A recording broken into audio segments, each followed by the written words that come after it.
Today we're going to be talking to my dear friend, Isaiah Martin, um, who is running for Congress in Houston in a special election, but who also happens to be one of my closest friends in the whole world, Imagine which that. is pretty crazy. Isaiah, I blame you for I made a huge deal at the beginning of this year. I made a huge deal. I was done with politics. I was done with campaigns. I wasn't going to do it anymore. I was exhausted by campaign life and what it entailed and how, just exhausting it was dealing with the groups and the clubs and the establishment. And I was sick of it. I was Yeah, sick of it. I kind of remember that. And and then you called me, and you were like, I need your help. I'm running for Congress. And I was like, oh my God. And so you brought me back in. And so the first question I gotta ask is, what the hell made you think about running for Congress at 26 years old? Well, I didn't think I was going to be doing it, to be honest with you. Our congressman passed away, Sylvester Turner, and something I had no idea was on the horizon. I was actually, you know, in a great place with my job. I was, doing well on social media. I thought that it was just going to be a year trying to help the party figure out where to go next. And I woke up in the morning one day and I got like 50 different text messages about our congressman passing away. And I immediately was just like heartbroken because there's a guy who was like one of the first people to believe in me politically, who put a lot of effort in helping me in my life. Um, and I was shocked. And then the next question was, what's next? And I got just so many messages from the community, like saying, Isaiah, you should think about it. Isaiah, you should run. Isaiah, you should run. Um, and I just really felt like at this current state of affairs, we've really got to go fight back a lot harder against these guys up in DC. And I felt like um, the movement that we would be able to build would be the right one for this moment. And got into the race, and I called you, and the rest is history. Yeah, the rest is history. And it's been a wild ride. I think it's been how many months? You announced in March. So we're about what, 3 months in? three Yeah. months in, I think, to the campaign. I mean, over the last 3 months, what's been going on? How is the momentum? What do you think, the people of Houston are feeling right now? Well, really, I mean, to be honest with you, everybody's upset about the cost of living. I mean, the cost of living is a problem in this country. Affordability is nuts. I hear from seniors all of the time telling me about they're worried about losing their Medicare, worried about Medicaid, worried about getting their Social Security checks. I talk to young people that are telling me that they don't know if they'll ever be able to afford to buy a house one day. I talk to people of all different demographics, and ultimately the same old story is what I hear is that people want somebody that understands that America has to be more affordable, but then also we've got to go fight back against the crazy stuff that Donald Trump is doing up in DC.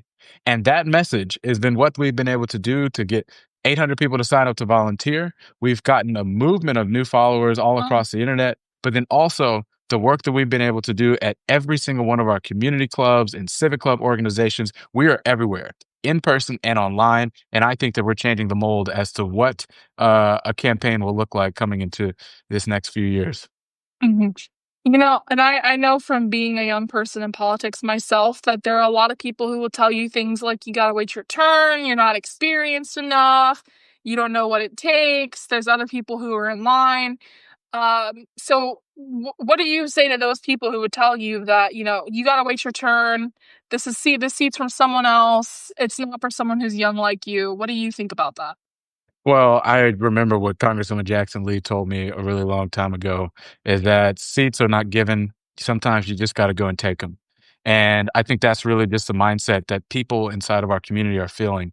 There's been so many people that have gone to serve in elected office that had never served in before. Think about people like Wes Moore, governor of Maryland, who's leading the way, pardoning people with nonviolent marijuana offenses to go give them an opportunity at better economic opportunities for themselves. Think about people like John Lewis, who had served as an activist for a very long time and then went to the United States Congress. Think about people all around, whether it's Maxwell Frost or others that have served in government capacities, Justin Jones and others, we have been able to see that when people are rooted in the people, it doesn't matter if they've served in government before. It's all about the ideas and the vision for the future. And I think what we really have right now is a lack of vision and a lack of view for what the future will look like. That's what I bring.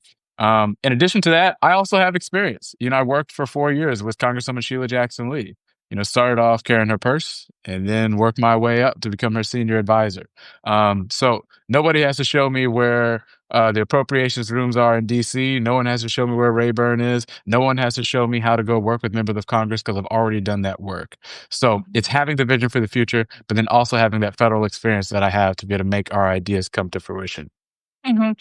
And you have a lot more than federal experience working with Congressman Jackson Lee. You also have a lot of organizing experience from working as a community activist and as a student organizer here in the city of Houston. I think that, in particular, the work that you did around the 2020 election, I think that that was really impactful. And I do think it had a huge outcome on the results of the Harris County election. So why don't you tell us a little bit about that work that you did while you were a student leader on campus? Absolutely. Well, I got involved in politics basically because Greg Abbott pissed me off. I think that's just the simple version of it. Basically, when I was a student, he made students wait 4 hours long to go cast a ballot. And it wasn't just student, it was people inside of our third ward community that had grown accustomed to voting at the University of Houston had to wait a very long time because Abbott was suppressing voters. So we took him on and we made our college football stadium a polling site at TTECU Stadium, a big 40,000 seat stadium. We turned that into a polling site. And the result was we brought that 4 hour long wait time all the way down to 5 minutes on election day. It was crazy. Nobody had ever seen anything like that. It was one of the biggest efforts that we had seen. And I just kept on going. I then saw that there was an issue with collegiate sexual assault on college campuses, and I got a group together to go and work to make sure that we could bring resources for survivors, $150,000 to create new programming, not just at the University of Houston, but also at Texas Southern, Houston Community College, Lone Star, and others, Rice University, to bring free support groups, free legal support, and all of that to stand by survivors after very difficult times. Also, working to be proactive because we understood that we want to make sure that we could try to stop, you know, users before they can do things. So we went and spent a lot of time at orientations to go and talk to people about the importance of consent. We worked to create a hotline for people that we gave to freshmen as soon as they went into the college life that they could put into their phones to where if something were to happen, they could have a resource to help. So it was a lot of forward thinking leadership of what we did. It wasn't just me, it was the work of so many others that came together. And I was just excited to lead that effort because it was really good. Mhm. If you were in Congress today and you could introduce any piece of legislation, any bill, what would the first bill you introduce, what would you want it to be? Well, I know for us, I think it's really important to think about, the local, what's important to us locally. And right now we have Greg Abbott that's removed our duly elected school board at HISD, which is a straight depriving of our voting rights, effectively. We have taxation without representation. They removed the people that we voted for to install Republican cronies. So I would be working very hard to end the HISD takeover to make sure that we can get our school district back into the hands of parents. I think it's very important to do that. And all the way when I go around, when I talk to parents around the district as well as grandparents, they want to make sure that our schools are being protected. I think it's very important. Mhm. You bring up Greg Abbott. I know that there are reports that he's planning on calling a special session to redistrict Texas's congressional districts. And for those of you who don't know, what this effectively means is that the governor would call a special session and then the legislature would come in and they would redraw the congressional maps here in Texas. They've done this before. They did it in 2003 when Speaker of the House was Tom DeLay, who was a Republican from Texas, and they severely reduce the number of Democratic held seats in the U.S. House in Texas back in 2003. And Democrats, you've never really been able to recover from that Right. severe redistricting and gerrymandering. So now we're in this position where the Trump team is really pushing Governor Abbott to try to call this special session to redistrict these seats. But I mean, my question to you is, well, why do you think that is? Number one, but number two, what do you think it says about where they're at mentally within the Trump administration and the Trump team that they think they need to do that before the 2026 midterms? I think it just shows how weak they are. I think they're a bunch of wusses, and I think they understand very clearly that their policies are extremely unpopular because maybe, just maybe, the American people are not okay with their cutting Medicaid or cutting VA benefits or going to say that for us in America, we've got to go through these healthcare cuts for them to go give trillions of dollars in tax cuts to the richest people of America. Maybe, just maybe, that would be seen as unpopular amongst the American people. So that's why they're trying to do everything they can. They're down, I think, 6 or 7 points with on the generic ballot. They know that they're set to lose the House, so they're trying to gain seats wherever they can. I think that the response to this actually should be thinking out of the box. Instead of talking so much about how ridiculous and insane the Republicans are, I think we should be talking about how we can stop them. And that's saying to states like California and states like New York that have independent redistricting committees that are effectively were created with the best of intentions to stop partisan gerrymandering. It's understanding that Republicans are not following the imaginary set of rules that we create for ourselves. We are containing ourselves to a playbook that Republicans do not follow. You think that Ron DeSantis is out there giving away seats to Democrats just because? You think that the North Carolina legislature is doing that for us? No. So I think that we have to go forward in these states and say, look, we need to say, look, we want to ban partisan gerrymandering, but we got the population advantage within our states. Let's get rid of that. Gerrymander Republicans the same way they do us. We'll be able to pick up 15 to 20 seats. And when we do that, the Republicans will never be able to win the House effectively again. That's how you force them to the table. When you force them to the table, we say, look, here's our conditions. One, you have to ban partisan gerrymandering, not just in blue states, but in every single state across the country, like they do in Canada. And we have to put spending limits on all of our elections. I think if you do that, you really have a system that can really go forward and fight back against these guys. Because if we just sit back and we talk about how bad the Republicans are, they'll do this to us, and all we'll have to do is sit back and watch. And I can't accept that. So you're saying we gotta play hardball. If they're We got gonna to fight back. continue, we gotta fight back. I love to hear that. I love that suggestion. I think that Democrats need to have more of that energy, and that kind of leads me into my final question, Isaiah, which is why you? Why have all the candidates out there? Why have all the young people out there run for office? Why should people support you, donate to you, get involved with your campaign? Because I'm tired of our party being a punching bag. I'm just sick of it. I'm tired of people believing that they can just go punch at us Democrats and we just have to sit back and just take it. I just vehemently disagree with that. And am not okay with sitting back and sending strongly worded letters as the Republicans do everything they can to destroy this country. We are literally watching an arsonist sit back and let everything ablaze that we've worked so hard for in this country. And our response so far has been to sit back with a water gun. That doesn't make any sense to me.